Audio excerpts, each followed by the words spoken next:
Bonjour à toutes et à tous, je suis René Pelletier. Bienvenue sur ma chaîne et un grand merci à toutes celles et ceux qui s'abonnent et regardent mes vidéos. Installez-vous confortablement, découvrons le sujet du jour. Dans cette vidéo, je vais décortiquer le sujet prix pompe à chaleur, coût moyen et tarif d'installation de façon claire et concrète, parce qu'entre les prix affichés dans les publicités, les devis qui varient du simple au double et les promesses d'économie parfois trop belles pour être vraies, il est très difficile de savoir combien une pompe à chaleur coûte réellement. Et si vous restez jusqu'au bout, vous allez comprendre non seulement combien il faut prévoir, mais surtout pourquoi deux installations qui semblent identiques peuvent avoir plusieurs milliers d'euros d'écart, ce qui est précisément le point qui fait gagner ou perdre de l'argent sur ce type de projet. Quand on parle du prix d'une pompe à chaleur, beaucoup de gens cherchent un chiffre unique, comme s'il existait un tarif standard applicable à toutes les maisons. En réalité, ce n'est jamais aussi simple. Le coût final dépend du type de pompe à chaleur, de la surface à chauffer, du niveau d'isolation, du système de chauffage déjà en place, de la difficulté du chantier, de la marque, de la puissance nécessaire, des options de régulation, de la main-d'œuvre, de la région et bien sûr de la présence ou non d'aide financière. C'est pour cela qu'on peut entendre un voisin dire qu'il a payé 9 000 euros, tandis qu'un autre annonce 18 000 euros pour une installation qui, de loin, semble comparable.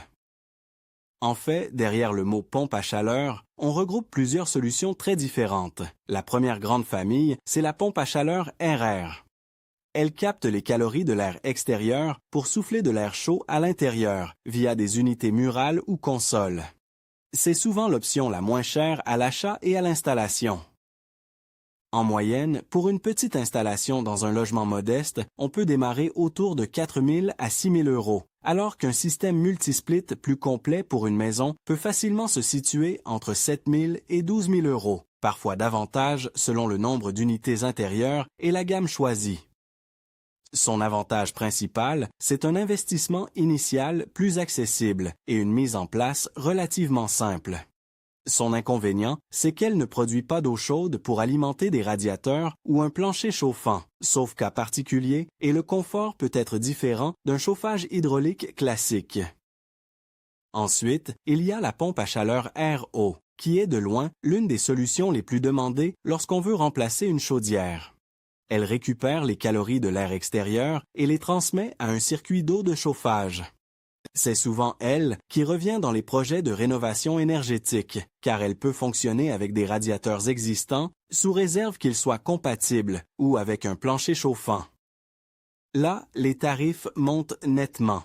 Pour une installation sérieuse, on observe souvent des prix globaux compris entre 9 000 et 18 000 euros, et dans de nombreux cas, la fourchette réaliste en rénovation se situe plutôt entre 12 000 et 16 000 euros avant aide. Si l'installation est plus complexe, si la maison est grande, si l'émetteur doit être adapté, si un ballon d'eau chaude est intégré ou si la marque est haut de gamme, on peut dépasser 18 000 voire 20 000 euros. Enfin, il existe la pompe à chaleur géothermique, parfois eau selon la configuration, qui va chercher les calories dans le sol ou dans une nappe. C'est généralement la solution la plus performante et la plus stable en hiver, mais aussi la plus coûteuse à installer.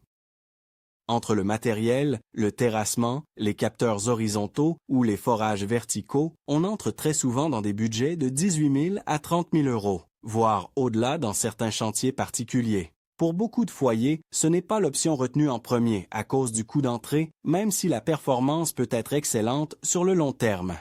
Maintenant, si je veux être vraiment utile, je dois aller au-delà de ces fourchettes générales. Le premier élément qui influence le prix, c'est la puissance nécessaire. Une pompe à chaleur sous-dimensionnée ne chauffera pas correctement et sollicitera trop son appoint, tandis qu'une pompe surdimensionnée coûtera plus cher à l'achat et risque de fonctionner dans de mauvaises conditions, avec des cycles courts qui nuisent au rendement et à la durée de vie. La bonne puissance dépend de la surface, bien sûr, mais surtout du volume, de l'isolation, de la zone climatique, de la température intérieure visée et du niveau de déperdition. Une maison récente, bien isolée de 120 mètres carrés, n'a rien à voir avec une maison ancienne de même surface, avec simple vitrage et murs peu performants. C'est exactement pour cela que les devis sérieux s'appuient sur une étude thermique ou au minimum sur un dimensionnement rigoureux et pas juste sur un calcul approximatif au mètre carré. Le deuxième facteur majeur, c'est le type d'émetteurs existants. Si vous avez déjà un plancher chauffant basse température, une pompe à chaleur RO est généralement dans son élément, car elle travaille avec une eau moins chaude et donc avec un meilleur rendement. Si vous avez des radiateurs anciens, prévus pour une chaudière haute température, la situation change. Il faut vérifier si la pompe à chaleur pourra les alimenter correctement sans perte de confort. Parfois, il faut remplacer certains radiateurs par des modèles plus grands ou plus adaptés, et là, le budget peut grimper assez vite. C'est un point souvent oublié dans les estimations trop optimistes. Le troisième facteur, c'est la production d'eau chaude sanitaire. Une pompe à chaleur qui gère uniquement le chauffage coûte moins cher qu'un système combiné chauffage plus eau chaude. L'ajout d'un ballon intégré ou déporté, des accessoires hydrauliques, des régulations complémentaires et du temps de pause augmente la facture. Selon la configuration, cela peut représenter plusieurs centaines à plusieurs milliers d'euros supplémentaires.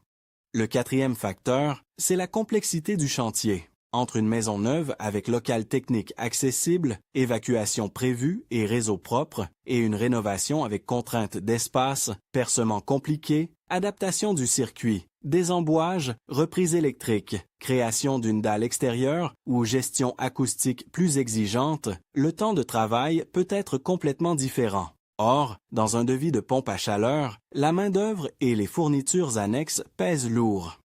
C'est pour cela qu'il faut toujours distinguer le prix de la machine du prix de l'installation complète.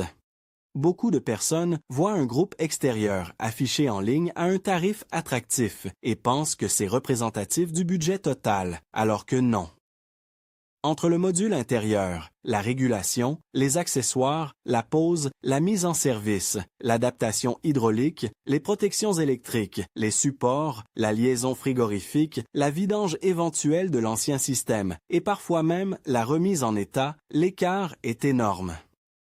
Le cinquième facteur, c'est la marque et la gamme. Toutes les pompes à chaleur ne se valent pas. Certaines marques ont une très bonne réputation sur la fiabilité, la discrétion acoustique, la stabilité de performance par temps froid, la qualité de régulation et le réseau après-vente. Cela se paie. À l'inverse, une offre très basse peut cacher un matériel plus basique, une installation simplifiée, un suivi réduit ou une garantie moins confortable. Je ne dis pas qu'un devis plus cher est toujours meilleur, mais quand le prix est anormalement bas, il faut comprendre où l'économie est faite. Parfois c'est sur le matériel, parfois sur le temps de pause, parfois sur l'étude préalable, parfois sur des accessoires pourtant essentiels à la durabilité du système. Il faut aussi parler des coûts annexes, parce que c'est souvent là que les surprises arrivent. Un désembouage du circuit de chauffage peut être nécessaire si l'installation ancienne contient des boues ou des dépôts. C'est très important, car une pompe à chaleur n'aime pas travailler sur un réseau encrassé. Selon la taille du circuit, cela peut coûter quelques centaines d'euros. L'ajout d'un pot à bout, de filtres, d'une soupape adaptée ou d'un vase d'expansion peut également être recommandé. Il peut y avoir une mise aux normes électriques, avec lignes dédiées, disjoncteurs adaptés, protection différentielle, voire modification du tableau si celui-ci est saturé ou ancien. Si l'unité extérieure nécessite une dalle, des plots, un support mural renforcé ou un traitement anti-vibratile particulier, cela s'ajoute aussi. Dans certains cas, il faut reprendre une partie de la plomberie, modifier les nourrices, créer des passages, déplacer un équipement existant ou déposer une ancienne chaudière. Tous ces postes peuvent faire varier un devis de plusieurs centaines à plusieurs milliers d'euros. Quand on cherche un coût moyen, il faut donc distinguer le prix théorique et le prix réellement payé par un foyer dans un projet complet. Pour donner une lecture simple, je dirais qu'en 2026, une pompe à chaleur RR pour une maison peut se situer la plupart du temps autour de 6 000 à 10 000 euros installés. Une pompe à chaleur RO autour de 12 000 à 16 000 euros dans de nombreux cas courants et une géothermie nettement au-dessus avec des budgets souvent supérieurs à 20 000 euros. Mais ce ne sont que des repères de départ. La vraie question n'est pas seulement combien ça coûte, mais ce qu'on achète exactement à ce prix-là. Il faut aussi comprendre la différence entre basse température et haute température. Une pompe à chaleur basse température est généralement plus performante quand elle travaille avec de l'eau tiède, par exemple autour de 35 à 45 degrés, ce qui convient bien au plancher chauffant ou à certains radiateurs dimensionnés en conséquence. Une pompe à chaleur haute température peut monter davantage, parfois autour de 60 degrés ou plus selon les modèles, ce qui facilite l'adaptation à certains radiateurs existants en rénovation. En contrepartie, le rendement peut être moins favorable quand on demande une eau plus chaude. Là encore, le bon choix dépend du logement. Acheter une machine plus puissante ou plus sophistiquée que nécessaire n'est pas toujours rentable. Un autre point essentiel, c'est la performance saisonnière. Beaucoup se concentrent sur le COP, le coefficient de performance, c'est-à-dire le rapport entre l'énergie produite et l'électricité consommée à un instant donné dans des conditions de test. Mais ce qui compte dans la vraie vie, c'est plutôt la performance sur la saison de chauffe, avec des températures extérieures variables et des usages réels. Une machine moins chère, avec des performances moyennes, peut coûter davantage à l'usage qu'un modèle un peu plus cher mais plus efficace. Le prix d'achat n'est donc jamais le seul critère. Il faut regarder le coût global sur plusieurs années. Si je prends l'exemple d'une maison chauffée au fioul ou au gaz propane, le passage à une pompe à chaleur peut générer des économies significatives, surtout si le logement est correctement isolé. En revanche, dans une maison très mal isolée, les économies peuvent être décevantes parce que la meilleure machine du monde ne compensera pas des déperditions massives. C'est pour cela que la rentabilité dépend énormément du point de départ. Une pompe à chaleur fonctionne particulièrement bien quand elle est installée dans un logement déjà raisonnablement performant ou quand elle s'accompagne d'un minimum d'amélioration thermique. Beaucoup me demandent en combien de temps l'investissement est amorti. La vérité, c'est qu'il n'existe pas une durée universelle. Cela dépend du coût initial, des aides obtenues, de l'ancien mode de chauffage, du prix de l'électricité, du climat local, de la qualité d'installation et de l'entretien. Dans certains cas, le retour sur investissement peut être relativement rapide, dans d'autres, il est plus long. Mais ce qui fausse souvent les calculs, c'est l'oubli des paramètres réels. Par exemple, si l'ancien système était déjà performant et peu coûteux, le gain peut être plus limité. Si, au contraire, on remplace un chauffage très énergivore, l'intérêt économique peut être plus marqué. Parlons maintenant des aides, parce qu'elles modifient fortement le budget final. Selon le profil du foyer, le type de logement, la nature des travaux et les dispositifs en vigueur, une pompe à chaleur peut bénéficier d'aides qui réduisent le reste à charge. C'est souvent ce qui explique qu'on entend des montants très différents d'une personne à l'autre. L'un parle du prix brut, l'autre du prix après prime. L'un a changé une chaudière dans sa résidence principale avec un dossier complet, l'autre a installé un système moins aidé ou n'a pas rempli toutes les conditions. Quand on compare les prix, il faut toujours vérifier si on parle d'un montant avant ou après aide. Et surtout, il faut se méfier des arguments commerciaux qui commencent par un prix final très bas sans détailler clairement les hypothèses, les conditions d'éligibilité et les postes exclus. Dans un devis sérieux, tout doit être transparent. Il faut voir le matériel, la puissance, les références, les prestations incluses, la main-d'œuvre, la mise en service, les accessoires, l'évacuation éventuelle de l'ancien équipement, les garanties, le calendrier et le montant des aides estimés séparément. Si un devis affiche juste une ligne globale sans détail, il est difficile de comparer. Je conseille toujours d'en demander plusieurs, pas seulement pour faire baisser le prix, mais pour comprendre les écarts techniques. Quand trois entreprises proposent des solutions différentes, il faut analyser pourquoi. L'une prévoit peut-être un ballon tampon, l'autre non. L'une inclut le désembouage, l'autre non. L'une remplace certains radiateurs, l'autre estime qu'ils conviennent.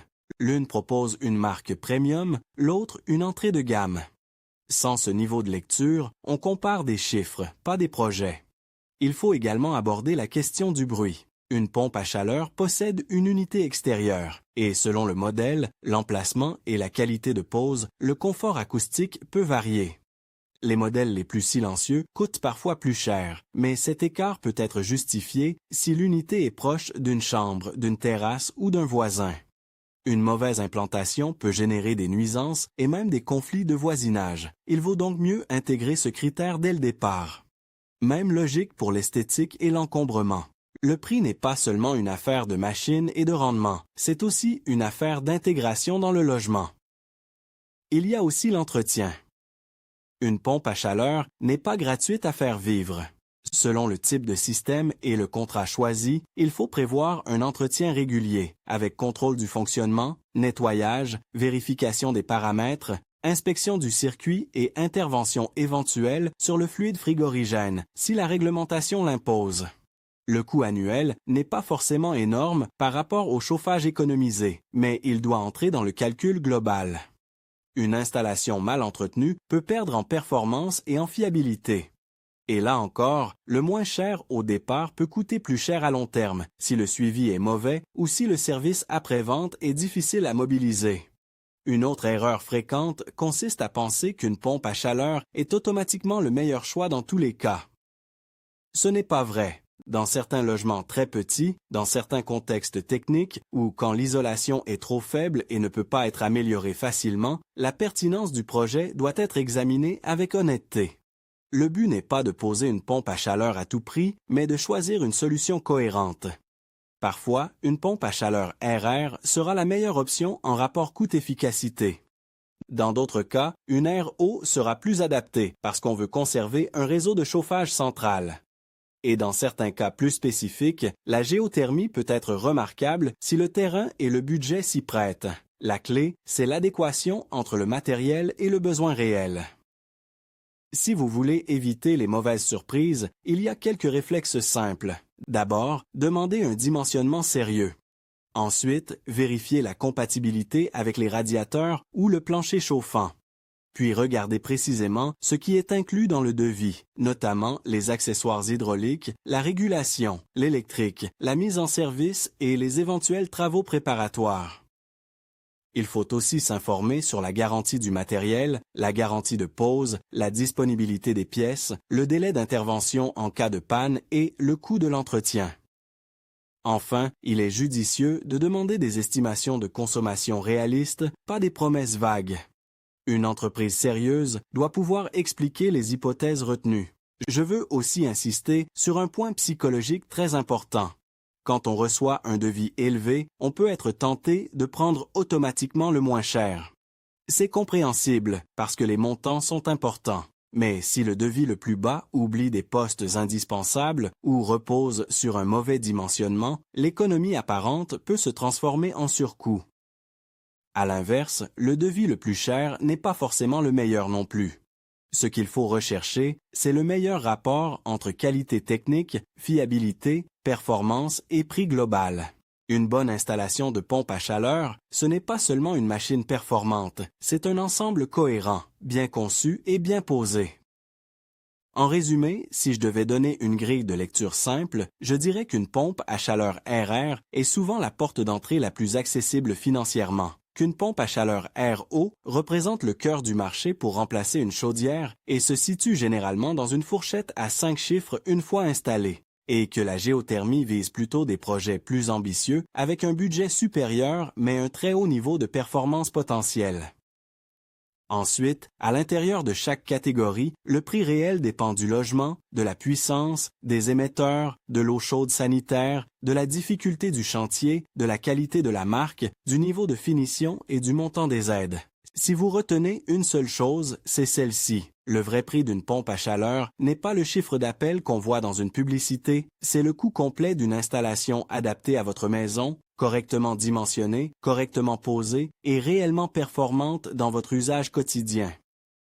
C'est là que se joue la différence entre un investissement intelligent et une déception coûteuse.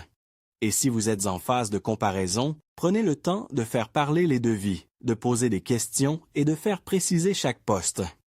Quelques heures d'analyse avant signature peuvent vous éviter des milliers d'euros d'erreurs et vous permettre de choisir une installation qui sera vraiment rentable, confortable et durable pendant de longues années.